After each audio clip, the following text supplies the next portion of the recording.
एक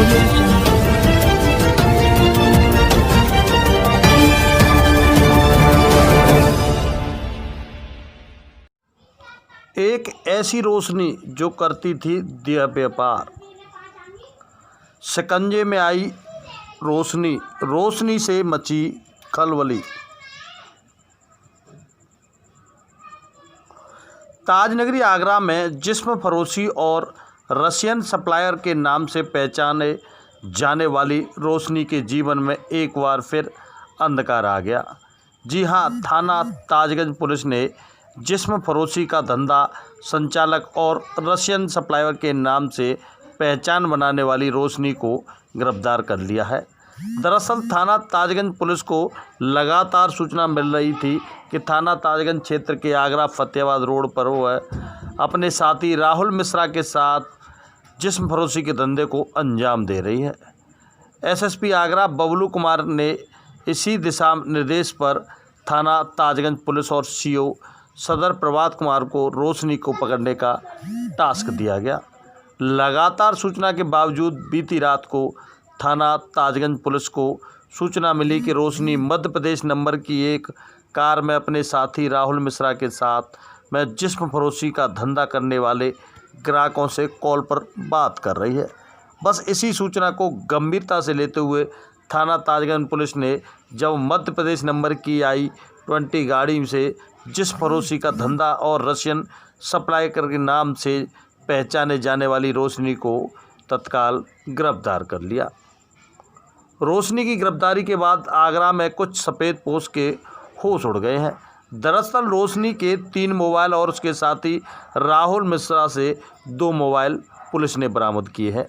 रोशनी के मोबाइल में आगरा जनपद के नामी गिरामी पहचान बनाने वाले लोगों के नाम और संपर्क भी सामने आए हैं। यानी यह बात साफ हो गई कि रोशनी जहां जिस्म फरोशी और रशियन की सप्लाई करती थी, तो वही रोशनी पर सफ़ेद पोशों से लेकर खाकी वर्दीधारियों का भी हाथ था। यही वजह थी कि रोशनी पिछले 7 साल से पुलिस की पकड़ से दूर थी। रोशनी और उसके साथी राहुल मिश्रा पर 15-15 हज़ार का इनाम भी था। रोशनी के मोबाइल में कई ऐसे राज हैं जिनको लेकर ताजनगरी आगरा में हड़कंप मच सकता है। रोशनी के मोबाइल में दर्ज नाम भी लोगों के बीच खलबली पैदा कर सकते हैं। तो वहीं एसएसपी आगरा बबलू कुमार ने रोशनी के संरक्षणदाता और शरणदाताओं को भी सूची तैयार करने के दिशा निर्देश जारी किए हैं। रोशनी के जेल जाने के बाद अब ताजनगरी आगरा के उन लोगों के माथे पर चिंता की लकीरें देखी जा रही हैं जो लगातार जिस्म फरोशी के धंधे की संचालन और रशियन सप्लायर रोशनी के संपर्क में थे।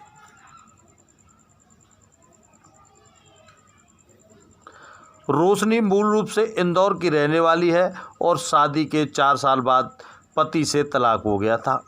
पति से तलाक के बाद रोशनी वापस इंदौर चली गई थी, लेकिन कुछ समय बाद ही रोशनी वापस आगरा गई।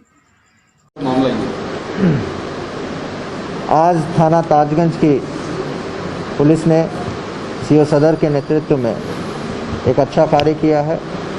देह व्यापार के पूरे गिरोह की सरगना एक लेडी और उसके साथी राहुल को आज सुबह गिरफ्तार किया गया है। ये दोनों लोग फरवरी में दर्ज मुकदमे में वांछित भी थे और 15,000 रुपये के इनामी भी अपराधी रहे हैं। इनकी गिरफ्तारी से इस पूरे देह व्यापार के जो पूरा नेटवर्क है उसके बारे में हमें जानकारी प्राप्त हुई है। हमारी टीम, क्राइम ब्रांच की टीम और सीओ सदर स्वयं लगकर पूरे नेटवर्क की छानबीन कर रहे हैं।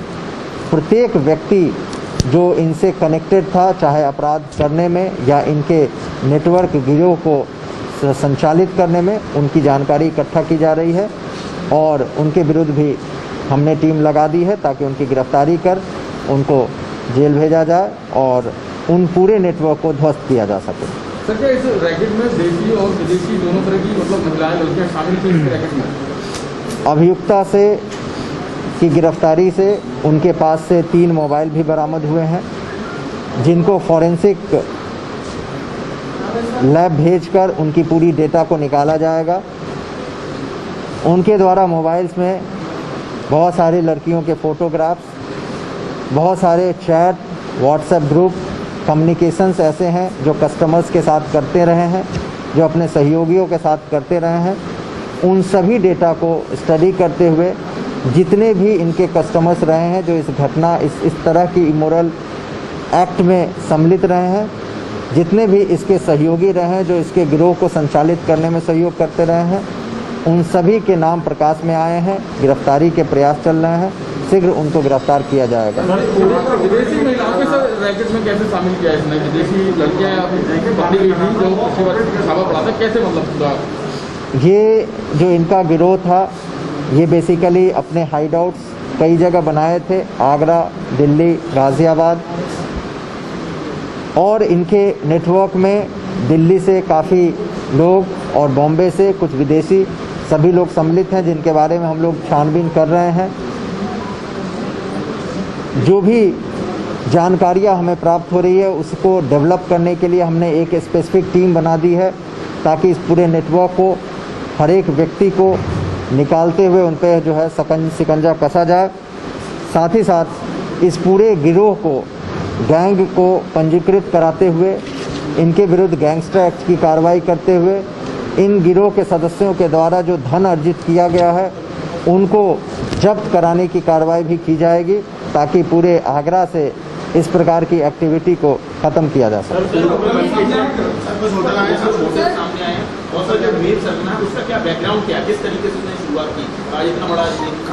बिल्कुल, ये देह व्यापार का धंधा यहाँ के कुछ होटलों के माध्यम से कराते रहे हैं, जिसमें 2 होटल के नाम अभी प्रकाश में आए हैं, जिसको हम लोगों ने वेरीफाई किया है।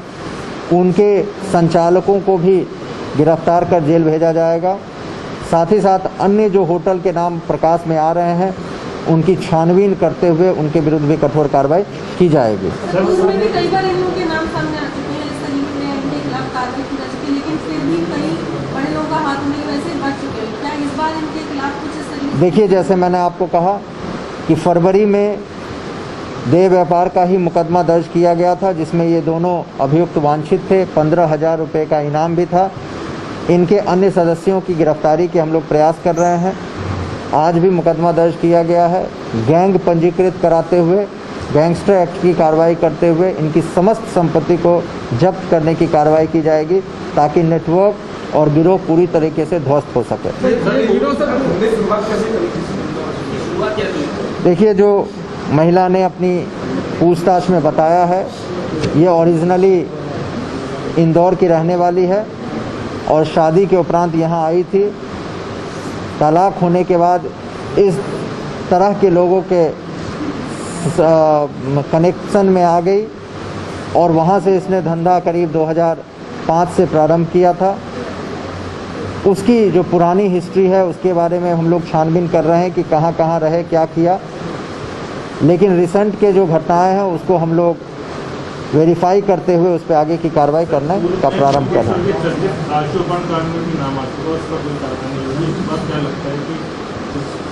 देखिए, गिरफ्तारी के बाद इन्होंने और हमारे रिकॉर्ड के हिसाब से ये तथ्य प्रकाश में आए हैं, जिस पे हमने टीम लगा दी है। जो भी चीज़ें निकल कर आएंगी, उस समय की जो इन्वेस्टिगेशंस हुई हैं, जांच हुई है, उसको आगे बढ़ाते हुए उस पर भी कार्रवाई की जाएगी। एक सवाल सर ये है कि ये पूरा जो गिरोह है कैसे काम कैसे करता था सर? ये पूरा गिरोह कैसे, मतलब ग्राहकों को कितने मोबाइल फ़ोन वगैरह थे इनके पास, इसके सब क्या जानकारी है? देखिए, ये अपने कम्युनिकेशंस व्हाट्सएप के माध्यम से करते थे। व्हाट्सएप ग्रुप पे, इंडिविजुअल चैट्स पे फ़ोटो ट्रांसफ़र करने के उपरांत जो है लोगों से इस धंधे का जो है वो सेटिंग करते थे और होटल में जाकर, होटल जो इनके सेलेक्टेड होटल्स हैं वहाँ पे इस प्रकार का वो धंधा ऑर्गेनाइज्ड क्राइम के तौर पे कराते थे। इस पूरे ऑर्गेनाइज्ड क्राइम को के नेटवर्क को उनकी डेटा के आधार पे पूरा तोड़ा जाएगा और इस पूरे नेटवर्क को समझा जाएगा और प्रत्येक व्यक्ति जो इसमें संलिप्त है उनके विरुद्ध कठोर कार्रवाई की जाएगी। बिल्कुल उनके संपत्ति के बारे में भी जानकारी की जा रही है। जहाँ जहाँ इनके ठिकाने रहे हैं, जितनी गाड़ियाँ रही हैं, उन सभी को इकट्ठा किया जा रहा है। गैंगस्टर एक्ट में कार्रवाई करने के उपरांत जो है सभी संपत्ति को जब्त कर लिया जाएगा।